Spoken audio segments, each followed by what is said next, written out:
Hey guys, this is Adam. We're here in the shop today, here at IST, doing a LED headlight conversion on a 67 Camaro. 67's had the electric headlight doors, and the headlight doors, whenever you put the LED headlights in it, or HIDs, I'm being told, the doors do not work because there's no ground through the incandescent bulb in the headlights. So we have to add a circuit, add a relay to it. And if you follow these instructions, it'll work just as we did here, and everything works for us as well. So I'm going to go over a couple of pointers and stuff like that. Just stay tuned. All right, I brought this relay board out of the fender for us to see everything.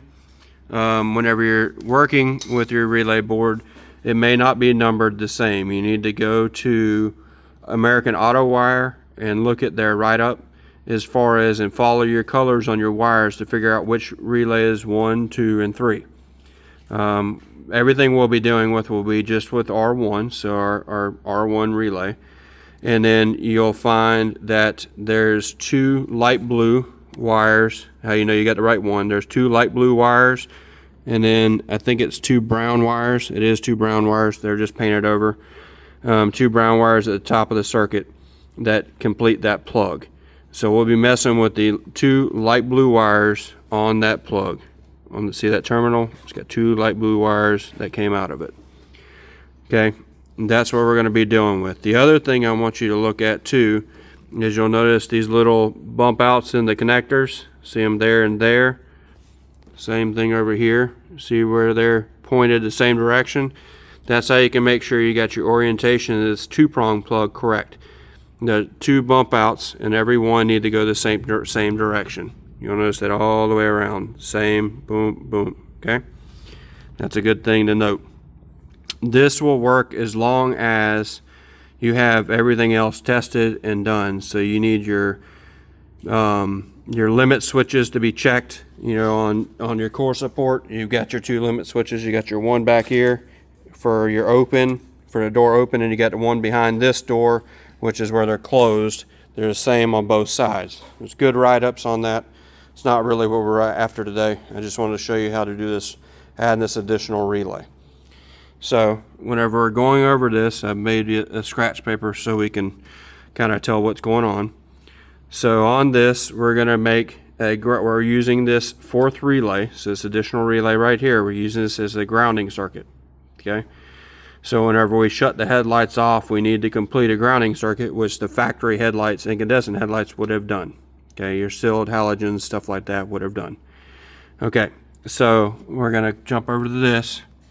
So you're going to see 87A on a factory, on a like a 5-pole relay. We're going to tie that in the ground. We're going to tie number 86 from the relay into a ground source as well. So you're going to see these right here. They're tied together, they're tied back, and then they're tied into the ground. This will get grounded whenever this gets bolted back into the fender. Okay.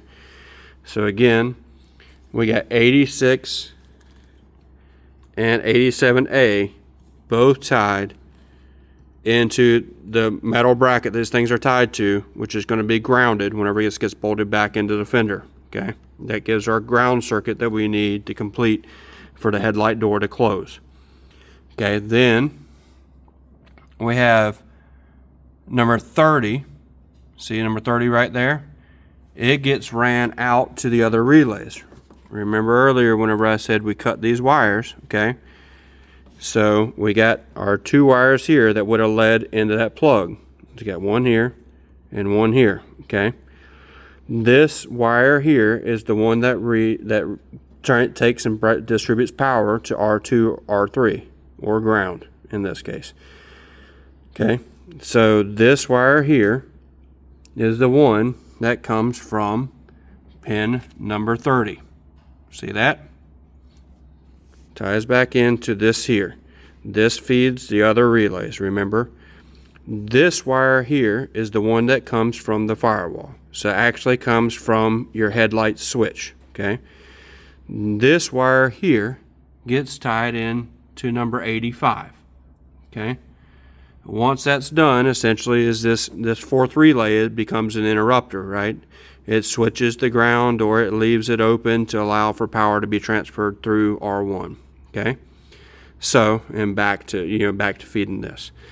So what this thing's doing is it's physically just switching the ground whenever the headlights are shut off, and then supplying power in that place or ground. Okay, so again, from the headlight switch into number 85 on the relay, into number 85 on the relay. Okay, then out of that relay comes out of here number 30 and comes back, ties in to the original light blue wire.